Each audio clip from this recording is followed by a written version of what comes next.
Wijaya! Kamu!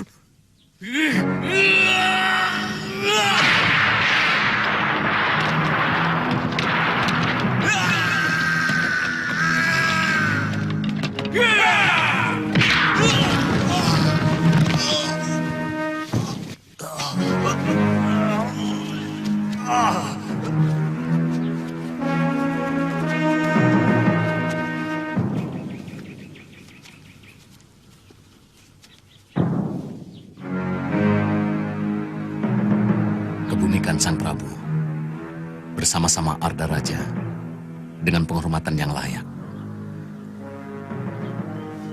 Baik, Gusti.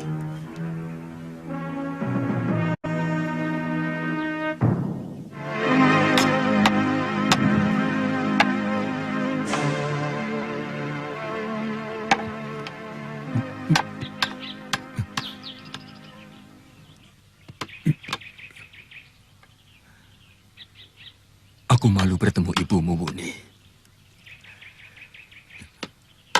Aku benar-benar lelaki yang tidak punya perasaan. Ayo, Pupu. Apa mau dia memaafkan semua dosa-dosaku? Hanya ibu yang memiliki obat penawar racun tapak wisa itu, Ayah. Ayo, Pupu menjadi tabib.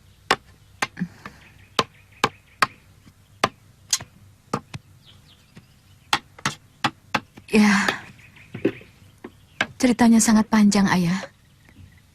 Ibu termasyhur dengan julukan Dewi Tunjung Biru. Ayah pernah mendengar nama itu, Wuni. Tapi pengobat racun yang sangat disegani orang-orang dunia persilatan. Orang memanggilnya Dewi Tunjung Biru karena beliaulah yang mewarisi kembang Tunjung Biru yang sudah sangat langka.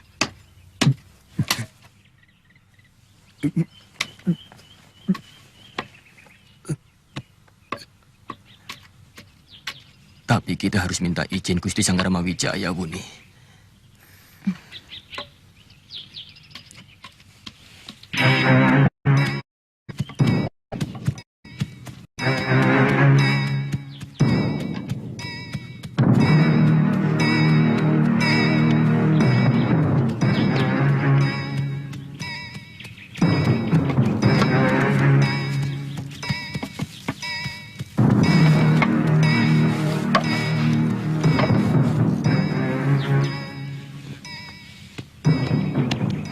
Bagaimana keadaannya, Kamandanu?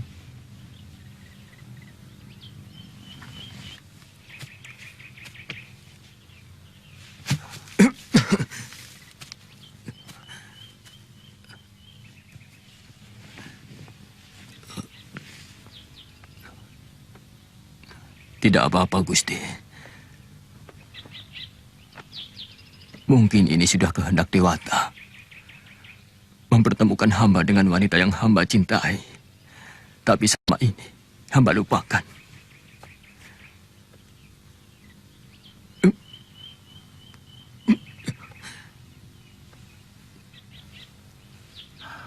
Ibu Sakauni yang pernah Kakang ceritakan. Iya. Dia wanita satu-satunya yang hamba cintai. Mudah-mudahan hamba masih bisa menebus semua kesalahan di masa lalu.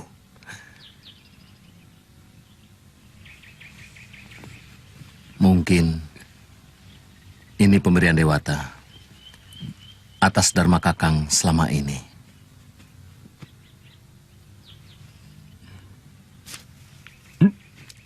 Kalau Kakang sudah sembuh, segera kembali ke Majapahit. Bawa kekasihmu dan jadikan istri. Kalau tidak mau, paksa saja bapakmu. Tentu Paman.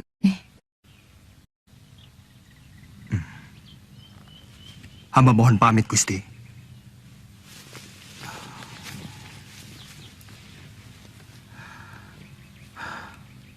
Hati-hati.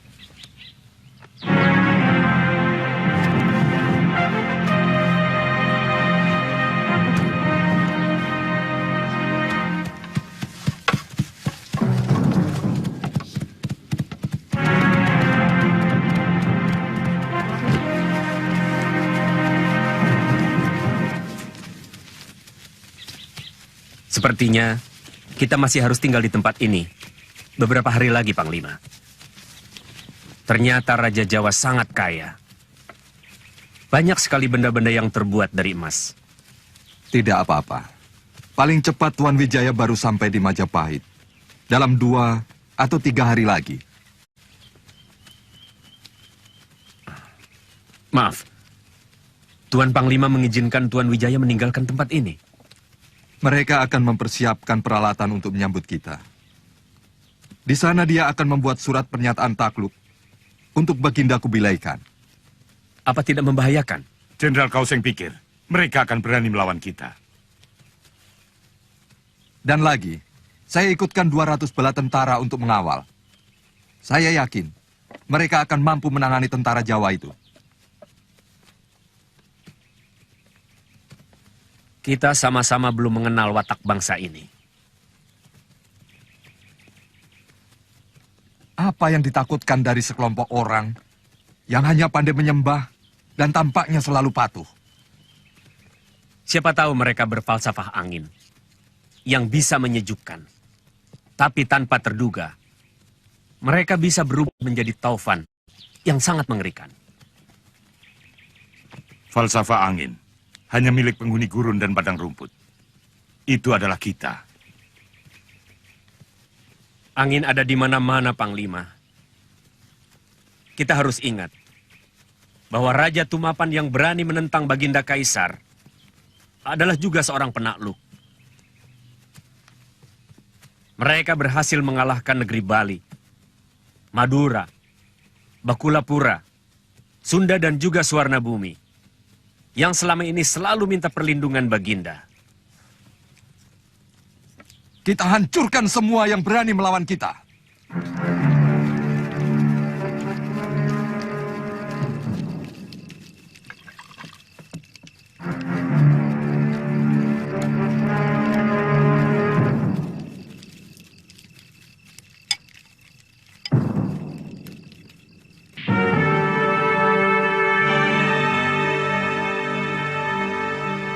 Kalau saja pasukan Kebu Anabrang sudah kembali, kekuatan kita akan mampu menghadapi musuh manapun. Tentu saja kita tidak langsung berperang secara terbuka, Gusti. Jelasnya,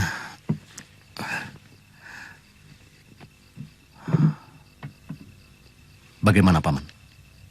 Bertahap. Kita dulu pasukan yang mengawal kita.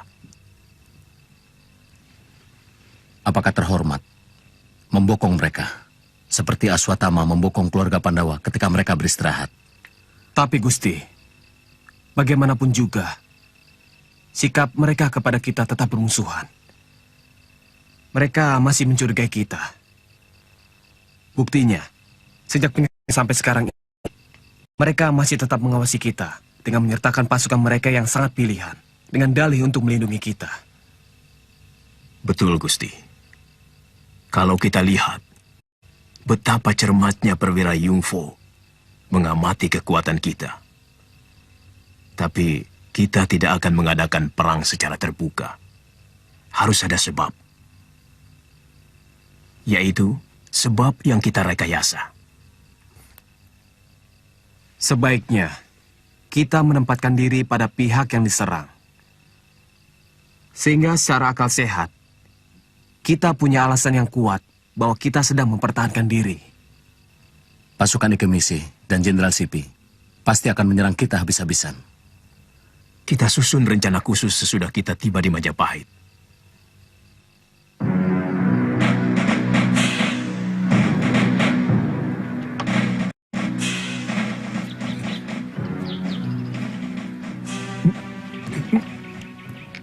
Siang nanti, atau paling lambat nanti sore, kita sudah sampai di Padepokan, Ayah.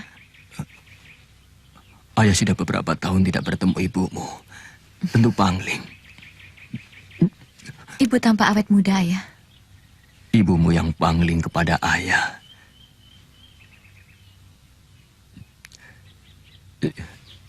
Sekarang ayah pasti sudah tampak loyo.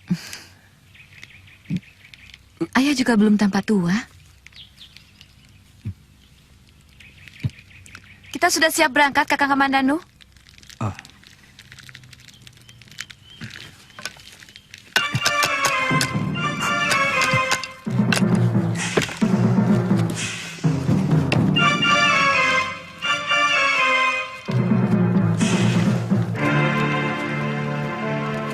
Kita akan mulai naik turun bukit, Gusti.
Kuning,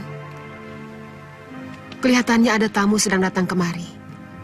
3 orang, yang 1 sedang sakit. Akan kita usir, Dewi? Sepertinya mereka orang yang dekat dengan saya. Jemput mereka di gerbang Taman Bunga. Dan kau hitam, temani dia. Baik, Dewi.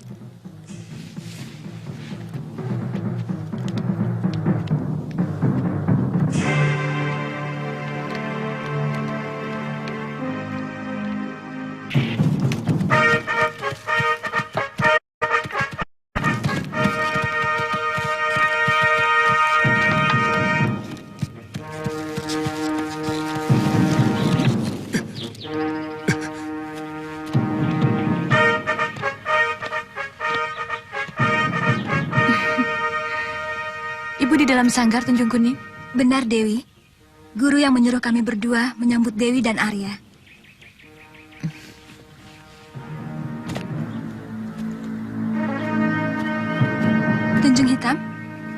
Kamu urus kuda tamu kita ya. Baik.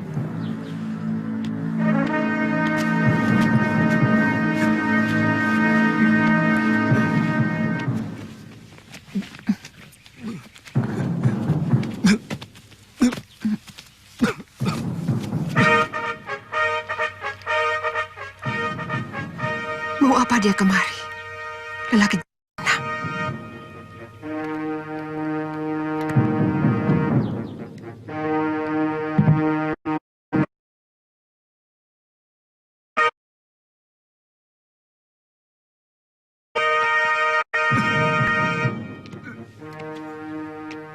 Ternyata yang datang Nini Sakawuni dan Arya Kamandanu. Satunya saya tidak kenal.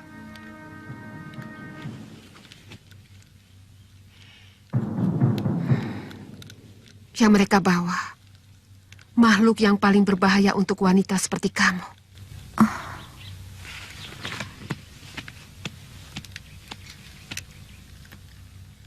Bu, saya mohon pertolongan ibu lagi. Dia juga terkena pukulan tapak wisa Dewi Sambi, Bu. Bu, dia orang yang pernah sangat ibu cintai. Singkirkan dia dari ruangan suci ini, Sakawuni. Ibu tempat ini diinjak lelaki durjana. Bu, dia ayah. Dia lelaki yang telah membuat ibu menderita belasan tahun. Dia lelaki yang dengan tega menyemaikan borok yang sangat menyakitkan di hati ibu. Bu, kau tidak merasakan apa yang pernah ibu derita. Jadi, jangan lemahkan hati ibumu dengan permohonanmu, Wuni. Bu, dia ayah saya. Orang yang harus saya hormati sesudah ibu. Dan ingat, seorang tabib harus memberi pertolongan, meskipun dia seorang musuh. Apalagi dia ayah saya sendiri, Bu.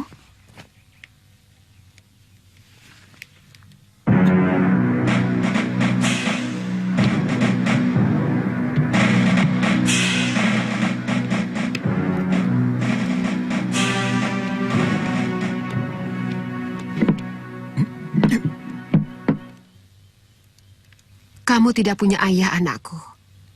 Kamu titisan batu karang yang tidak punya perasaan. Bu, saya mengerti perasaan ibu. Tapi sembuhkan dia demi saya, Bu. Tidak. Demi siapapun. Aku tidak akan mengobati orang yang telah menorehkan luka di hatiku. Baik. Selama ini, saya tidak pernah mengemis belas kasihan siapapun. Karena sejak bayi, saya diajarkan untuk hidup tanpa belas kasihan.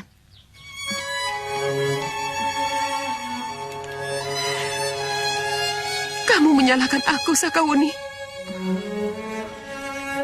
Apa bisa dibenarkan? Seorang ibu meninggalkan bayinya begitu saja. Meskipun dia tahu, seorang kakek tidak mungkin bisa menyusui cucunya.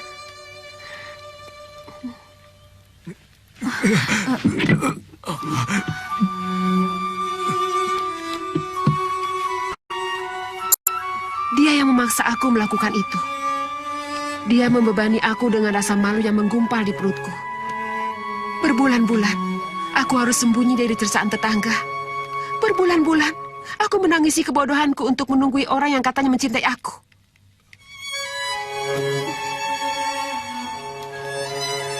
Maafkan aku. Aku memang salah, Pupu. Tidak usah membenarkan kesalahan sendiri dengan kesalahan orang lain, Bu. Apakah salah seorang yang disakiti kemudian menyimpan dendam? Apa bisa dibenarkan? Dendam kepada orang lain harus ditimpakan kepada bayi yang tidak berdosa? Kenapa kau bela dia, Wuni? Dia menitiskan saya ke dunia. Dia ayah saya, Bu. Ayah? Pupu, kamu boleh menuduh aku apa saja.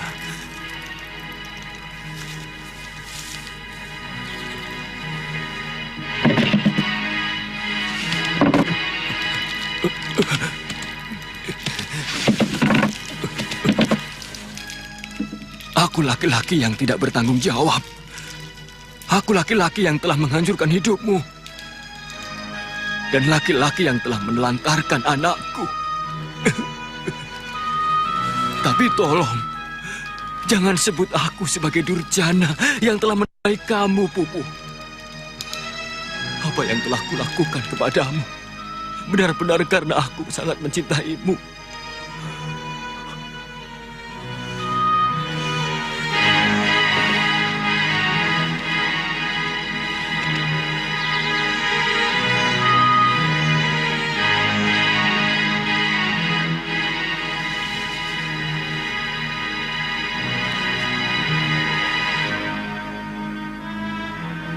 Gombal, kenapa kamu selalu berusaha menghindar waktu aku menyusul ke Singosari?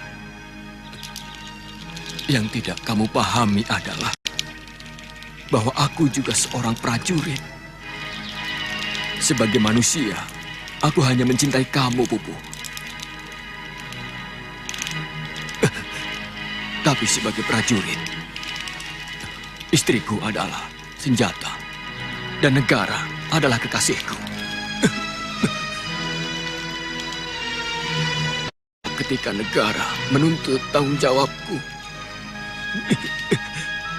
terpaksa aku melepaskan manusiaku dari dalam jiwaku.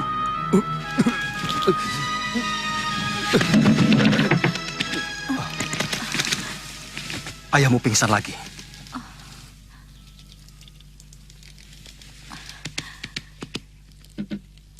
Ibu, kau dengar pernyataan ayah tadi? Pernyataan yang paling jujur dari seorang kesatria.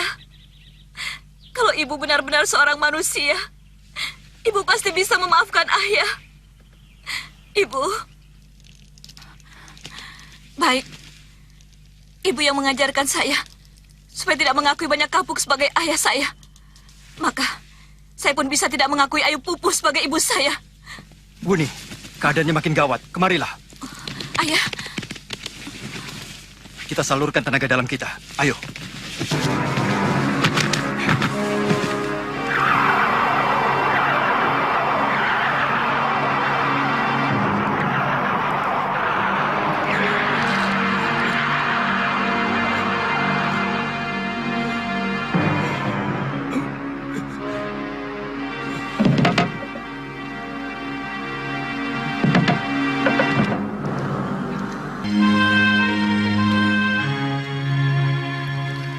Mudah-mudahan bukan karena kewajibanmu sebagai seorang tabib, Pupu.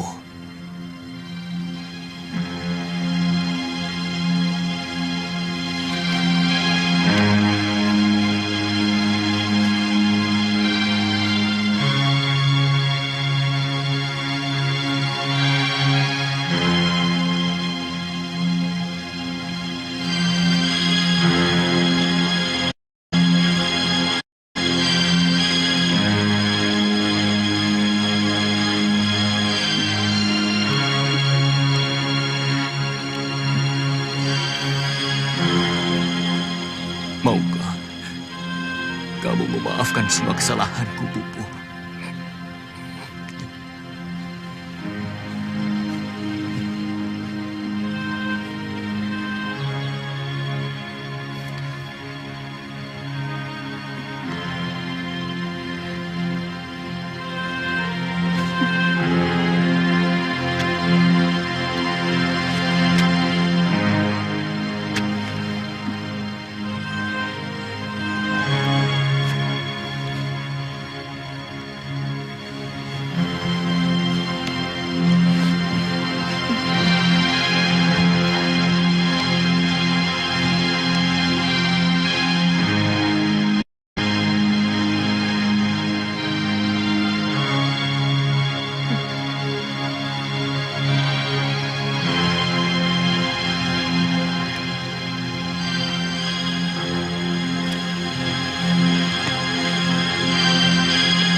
Aku bangga anak kita telah tumbuh menjadi kesatria yang berani dan memiliki ilmu kanuragan yang pilih tanding.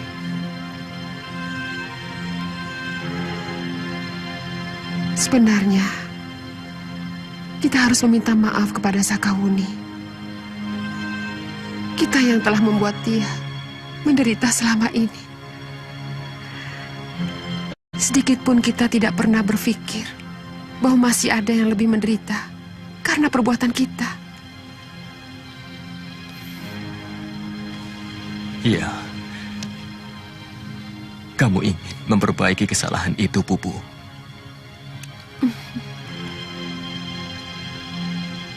Dia pasti akan berbahagia kalau kita menyatu menjadi satu keluarga. Maukah kamu menjadi istriku, Pupu?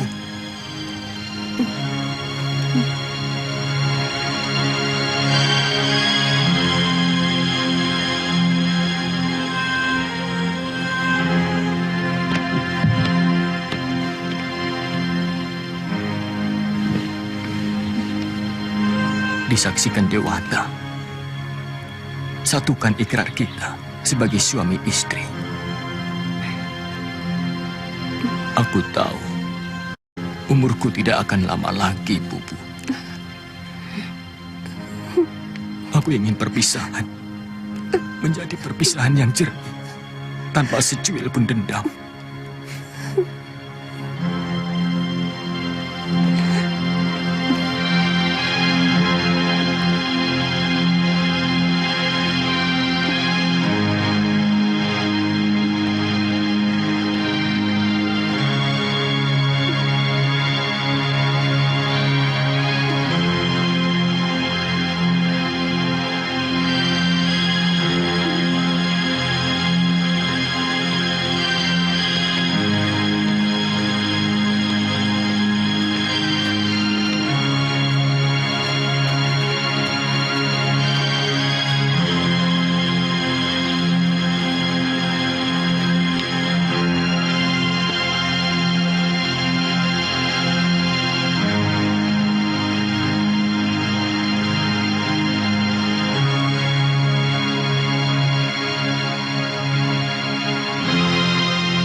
Kita sudah sampai di Duku Majapahit. Kalian tunggu di tempat ini. Saya akan menghadap Gusti Gajah Biru. Jangan kemana-mana. Sambil menunggu, apakah kami boleh makan? Boleh.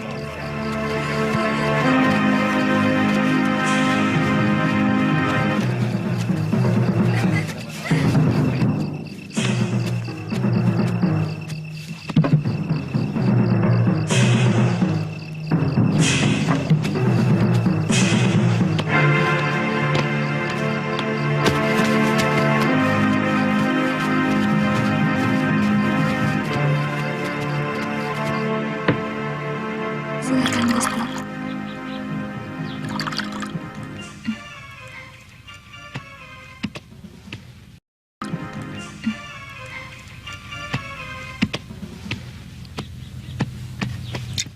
Ternyata negeri Jawa tidak sehebat yang saya dengar. Hanya dalam waktu setengah hari bisa dihancurkan. Mungkin Kediri sedang bernasib buruk. Padahal mereka membutuhkan waktu 6 minggu untuk bisa merebut Singasari atau Tumapel.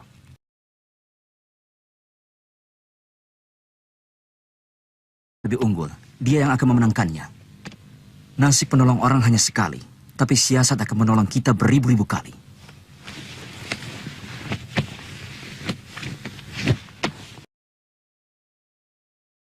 Kemenangan Tumapel menaklukkan Bali sampai Sorna Bumi adalah karena siasat perang yang sangat luar biasa. Tumapel pernah mengalahkan Sorna Bumi. Hampir seluruh Jawa Dwipa takluk kepada Tumapel. Juga karena siasat, bukan karena nasib. Ayo, sampai pagi. Sampai pagi. Ayo. Bagaimana kan?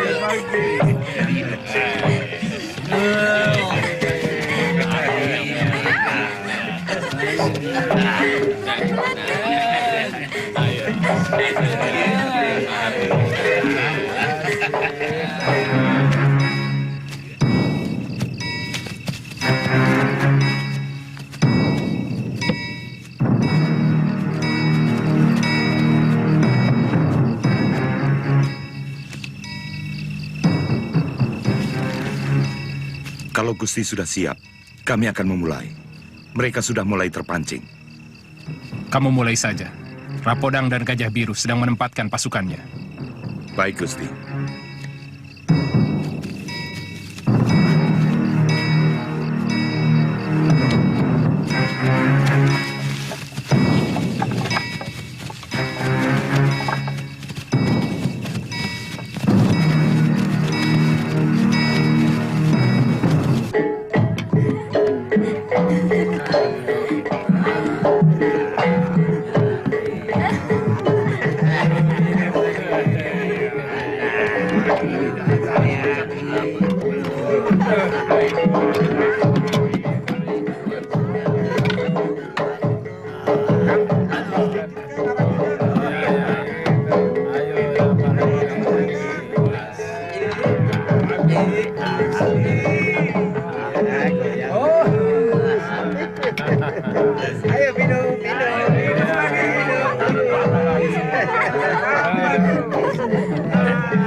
Kurang ajar. Kamu berani bermain serong di belakangku ya? Enak-enakan juga dengan orang lain. Sementara aku mengurus anak. Kurang ajar kamu. Siapa kamu? Beraninya kamu ganggu kesenanganku. Kamu yang mengganggu istriku. Apa kamu bilang?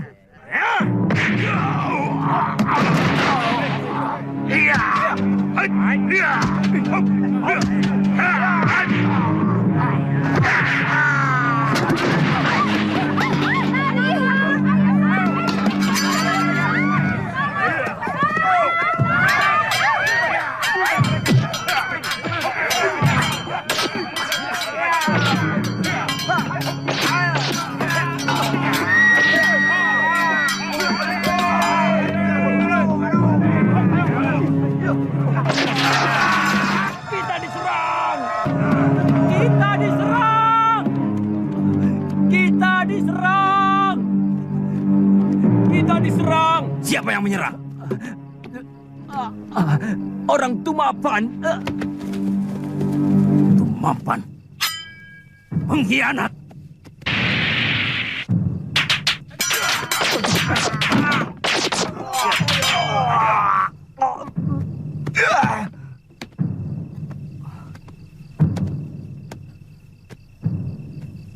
Benar kata Tuan. Kemenangan hanya bisa dicapai dengan siasat.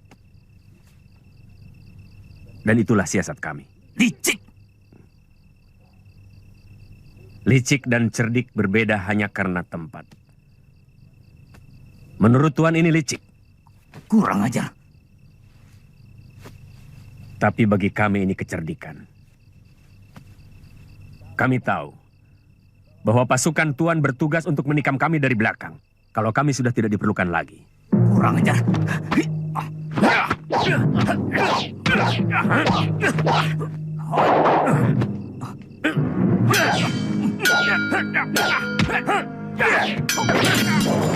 Gusti, mereka tidak akan menduga kalau kita ini berani menyerang mereka. Sebab menurut perhitungan nalar mereka, bahkan saat Kediri dengan mudah mereka kalahkan, kita tidak berani melakukannya.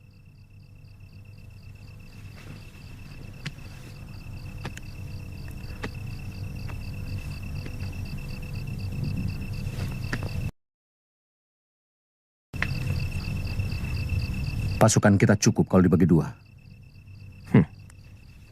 Untuk menyerang Canggu, kita tidak perlu mengerahkan pasukan sepenuhnya, Gusti. Cukup dengan 100. Dan mereka akan mengatur rakyat biasa. Dengan sukarela mereka akan membantu kita. Kita akan memakai panah api dan bandulan api. Kita serang kapal-kapal mereka.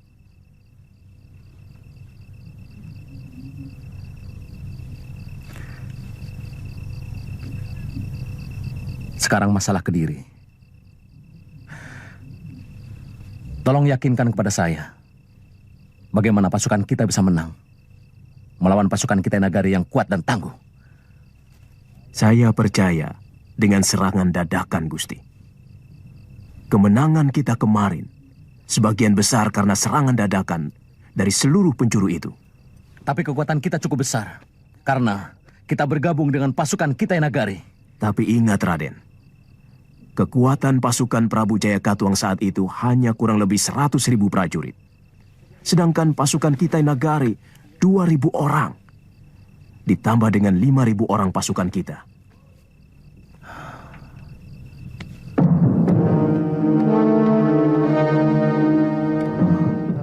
Ada apa? Raden Lembusara, Empu Nambi, dan para Priagung mau menghadap.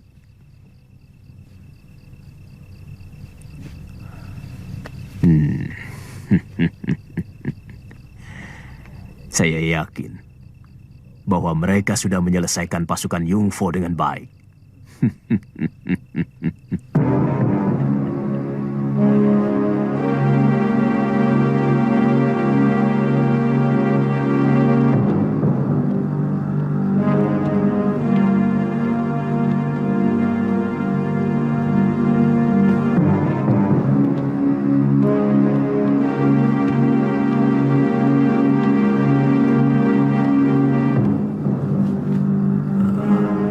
Bagaimana, Adisora?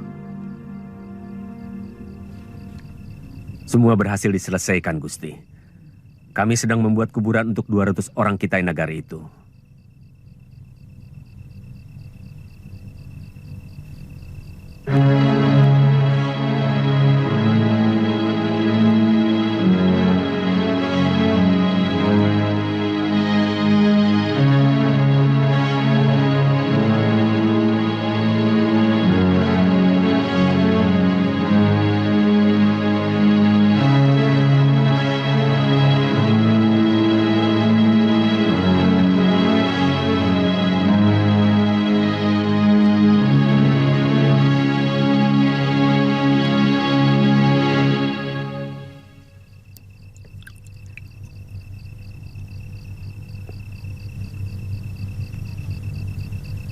Kenapa, Bu?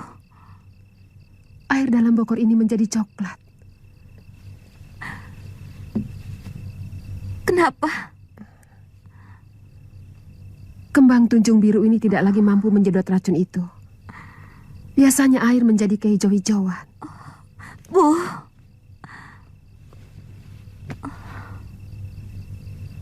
Lihat, putih matanya sudah berwarna kuning. Artinya, racun tapak wisa sudah menyerang jantungnya. Selamatkan ayah, Bu. Selamatkan dia. Ibu tidak mampu, Nak. Ibu bisa menyembuhkan Kakang Kamandanu. Ibu juga bisa menyembuhkan saya. Ya, Kakang banyak kapuk. Terkena pukulan tepat di jantungnya.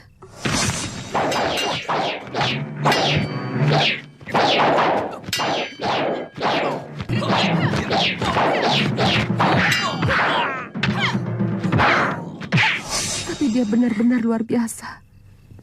Mampu bertahan sampai beberapa hari.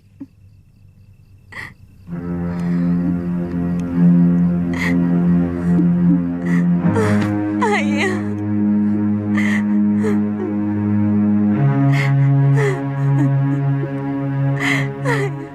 Ayah.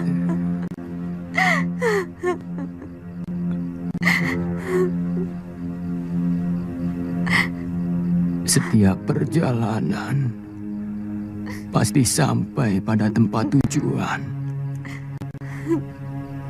Siapapun akan berhenti di tempat tujuan sebelum melangkah kembali ke tempat yang lain. Ayah. Kakak. Aku senang karena akhirnya kita bisa berkumpul. Sudah begitu lama aku menunggu saat-saat seperti ini.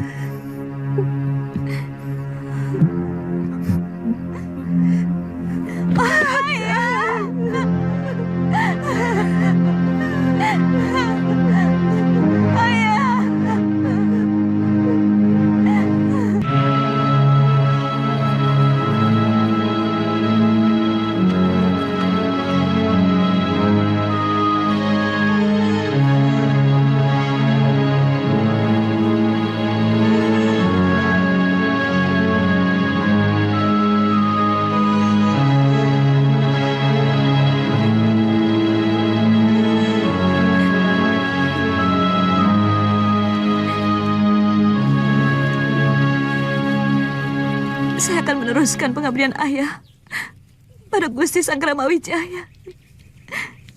Saya akan terus mengabdi pada negeri Majapahit.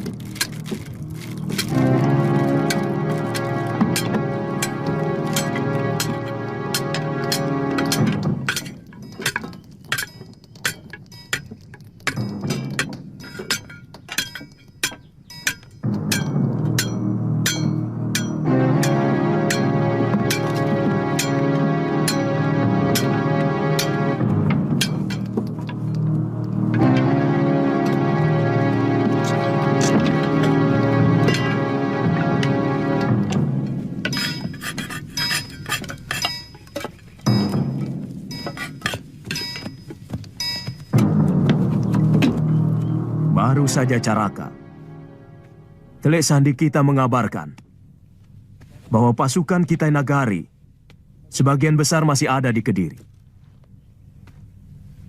Dan saya yakin bahwa mereka akan lama tinggal di sana. Kita pecah, pasukan kita menjadi 3. Kita akan menyerang dengan cara sembunyi-sembunyi.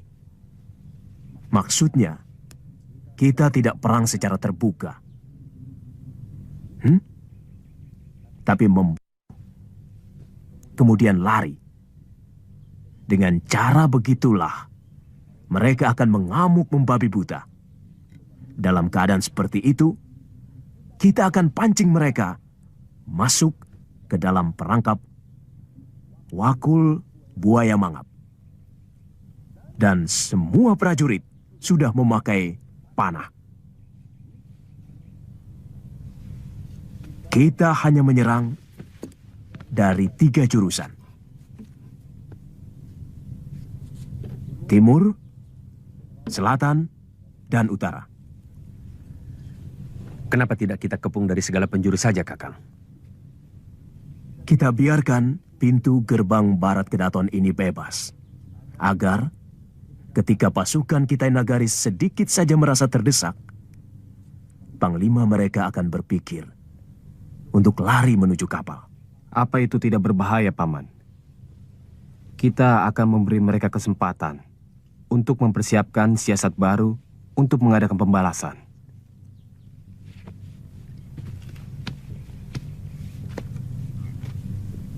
Mereka pasti menuju Canggu, di mana sebagian kecil kapal mereka dilabuhkan. Tapi sebelum mereka sampai di sana, kapal itu sudah kita bakar.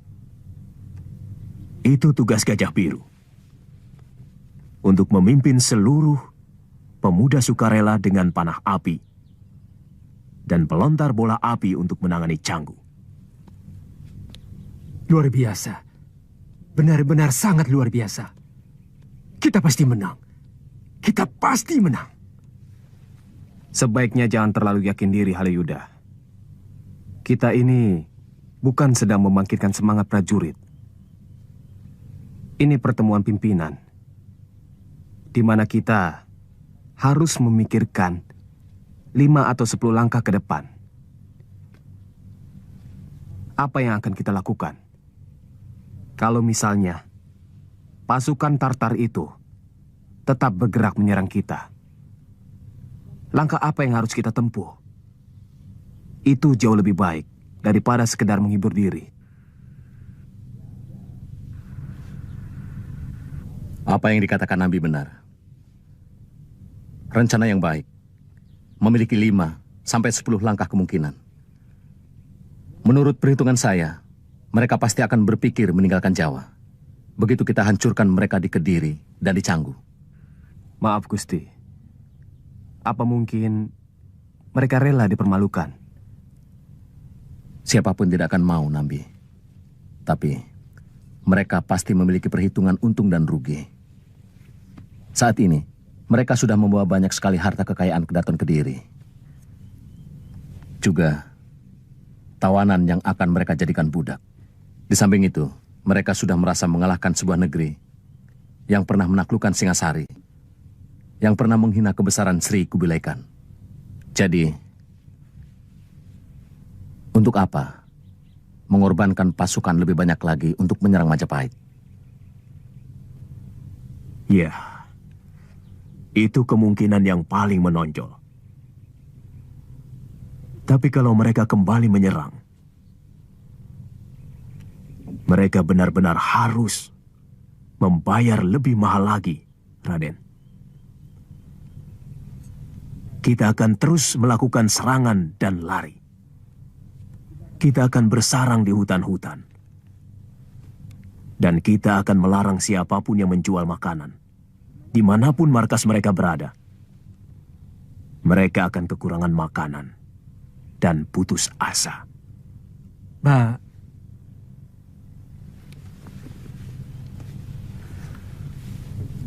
Ini sebuah rencana yang sangat sempurna. Tapi, semua itu tidak akan berjalan dengan baik kalau tidak memiliki tekad dan kemauan yang keras, bebas dari kekuasaan. Saya pernah mendengar ada buronan bangsa Tuan. Mereka sepasang pendekar yang sangat hebat ilmu pedangnya. Buronan? Iya, pimpinan kami yang bernama Putong Bacil sangat menginginkan pedang sakti yang dibawa oleh pendekar bangsa Tuan yang lelaki. Pedangnya besar? Saya sendiri belum melihat. Tapi yang saya dengar, pedang itu sangat sakti. Mungkin memang dia. Maaf, apa Tuan kenal mereka? Mereka adik seperguruan saya.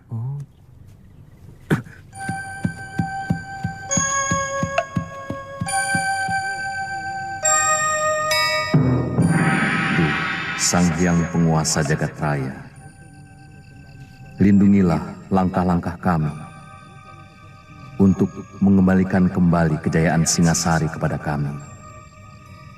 Berikanlah kekuatan jiwa dalam semangat pantang menyerah kepada seluruh prajurit kami. Kuatkanlah tangan-tangan kami untuk melawan keperkasaan yang ingin menghancurkan harga diri bangsa kami. Dewa yang agung, kabulkanlah permohonan hamba-Mu yang lemah ini.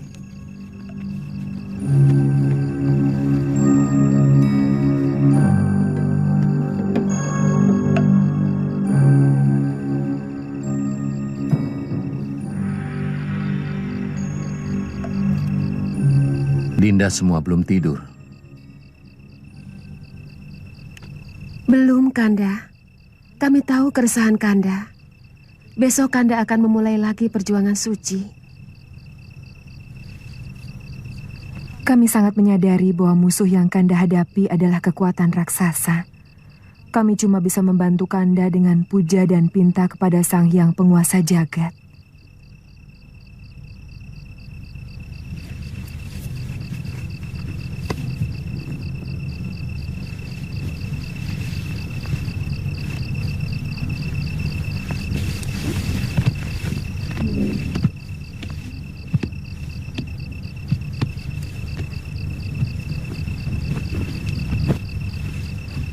Kanda bahagia memiliki istri-istri yang sangat terpuji. Sehebat apapun sebuah negara, tidak akan memiliki kekuatan kalau kaum wanitanya tidak mampu memberi semangat kepada para suaminya. Apalagi kalau istri-istrinya mementingkan diri sendiri.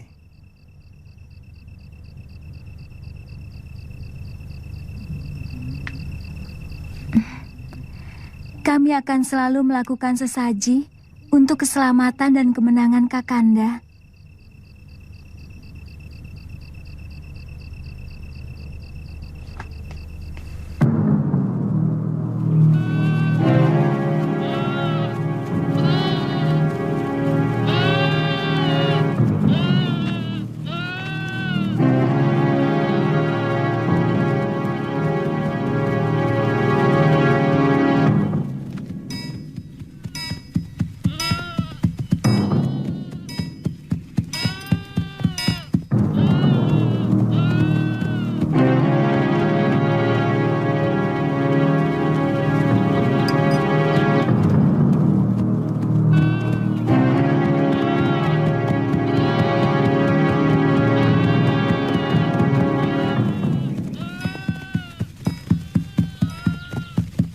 Maaf Kisanak.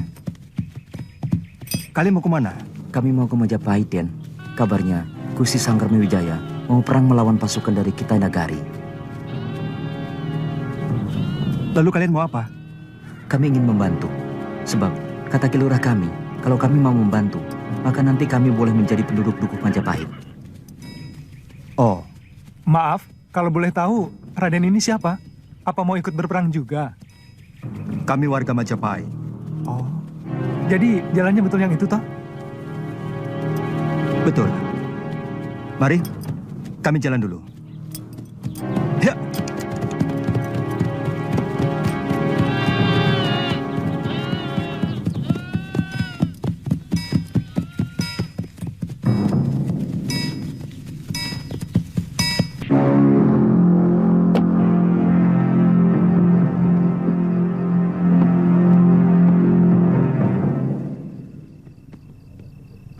Jadi sampai 3 bulan ini, kita masih aman dari kemungkinan adanya badai, Jurumudi. Benar, Panglima. Kalau kita menempuh jalur kita berangkat, lautan akan bersahabat. Kecuali di dekat Hainan. Ombak agak sedikit besar. Tapi tidak terlalu membahayakan. Berapa lama lagi kita berada di negeri ini, Panglima? Terus terang, saya masih memikirkan sikap Tuan Wijaya. Jangan terlalu banyak berpikir, Sibi. Yungfo pasti segera mengirim utusan kemari. Kalau ada sesuatu yang mencurigakan. Tapi sudah lebih dari 15 hari. Mereka belum ada beritanya. Mungkin mereka akan menyuguhi kita dengan putri-putri istananya. Saya dengar kebiasaan negeri di Jawa suka memberikan hadiah putri kalau kita berjasa kepada mereka. Kita tunggu 2 hari lagi. Kalau masih belum juga ada berita, kita kirim utusan ke sana. Bagaimana dengan usahamu mencari kedua adik seperguruanmu? Dari salah seorang tawanan, saya mendengar bahwa adik Lau dan Meisin memang berada di negeri ini. Tapi mereka menjadi buronan tentara Kediri. Kenapa? Apa mereka terlibat dalam kejahatan? Jenderal masih ingat tawanan Mengci, pembuat pedang dari Jawa itu? Ya, tapi dia sudah tewas di perguruan Maboyi.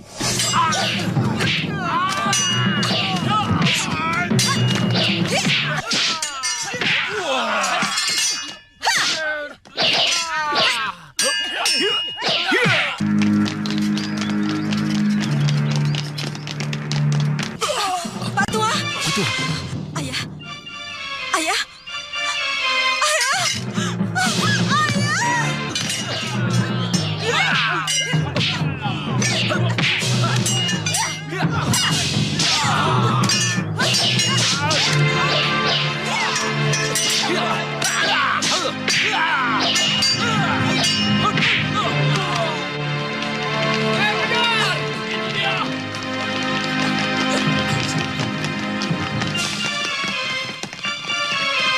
Akibat fitnah dari Mengci, yang sebenarnya hanya menginginkan pedang buatan orang Jawa itu, Guru Maboyi tewas. Kemudian adik Lo dan Meisin buron. Saya menduga mereka pasti kemari. Meisin pernah menceritakan ingin melihat negeri dari pembuat pedang itu. Lalu kenapa mereka menjadi buronan tentara? Ada pimpinan tentara yang menginginkan pedang itu. Ya. Saya pernah melihat pedang yang mirip dengan buatan tawanan Jawa itu. Ada seorang pendekar muda Majapahit yang mampu menghancurkan gerbang benteng dengan pedang seperti itu.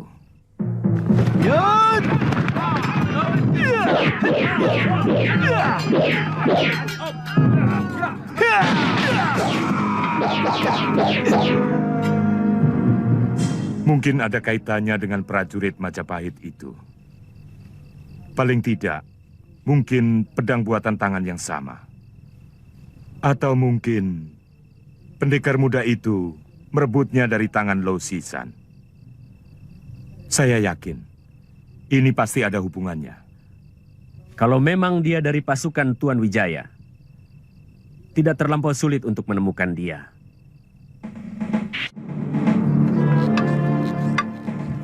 Kamu menggantikan tugas banyak kapu, Kamandano. Tapi yang harus kalian perhatikan, kita tidak melakukan perang terbuka. Saya mengerti, Gusti. Saya dan Kakang Kamandanu bisa menyusup ke dalam pertahanan mereka. Kemudian kabur. Yang penting bukan perang terbuka. Ayahanda Wiraraja menginginkan korban dari pihak kita sekecil mungkin. Padahal jumlah pasukan kita jauh lebih banyak. Betul. Tapi sebagian besar ditempatkan di garis belakang. Mereka akan menjadi wakul buaya mangap ketika pasukan Tartar mengejar penyerang-penyerang kita. Mungkin serangan pertama akan bisa memancing mereka keluar, Gusti. Tetapi untuk yang berikutnya, saya kurang yakin akan berhasil, Gusti. Mereka pasti tidak mau membuat kesalahan untuk kedua kalinya. Tepat. Kita akan terus mengganggu mereka dengan pasukan gerak cepat yang menggunakan panah. Kita akan menyerang mereka dari 3 penjuru secara serentak. Kemudian lari. Dengan serangan bertubi-tubi, saya yakin mereka akan bingung. Ya, mungkin mereka bisa putus asa. Saat itu kita akan menyerang dengan seluruh pasukan, diiringi tabuhan, yang membuat mereka semakin kacau. Kemungkinan mereka akan nekat, atau mereka akan lari ke kapal. Kita mengharapkan kemungkinan kedua. Itu sebabnya gerbang barat tidak kita serang. Kita berikan pilihan kepada mereka untuk melarikan diri. Kenapa? Bukankah kita bisa habisi mereka? Kita hujani kapal mereka dengan panah api. Kitai Nagari akan mengerahkan seluruh kekuatan untuk menghancurkan Majapahit. Kalau pasukan yang ada di sini dihabisi semuanya. Mereka memang sengaja kita biarkan pergi dengan membawa seluruh harta jarahan dan tawanan. Sehingga di hadapan Sri Kubilaikan, mereka bisa tetap mengaku sebagai pemenang. Siasat yang sangat luar biasa. Dengan begitu mereka tidak datang lagi mengganggu negeri Majapahit yang baru berdiri ini. Maka kita akan bisa membangun pertanian, perniagaan, juga kekuatan.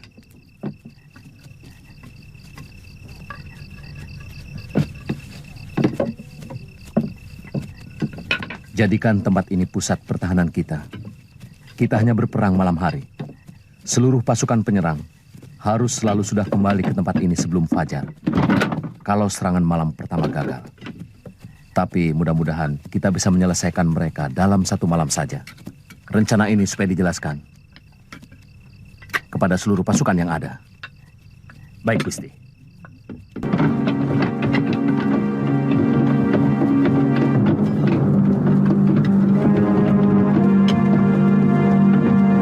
Ayo, cepat.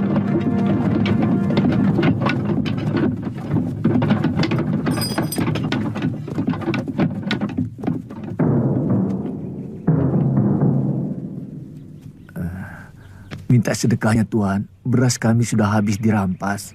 Sudah 2 hari kami tidak makan.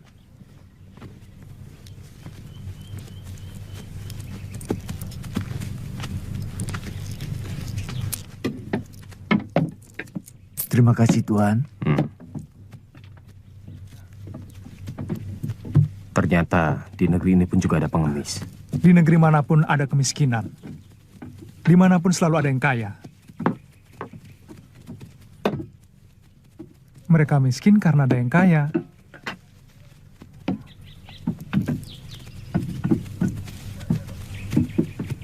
Kalau sampai nanti malam, Yungfo belum mengirim berita, besok pagi kita langsung ke Canggu.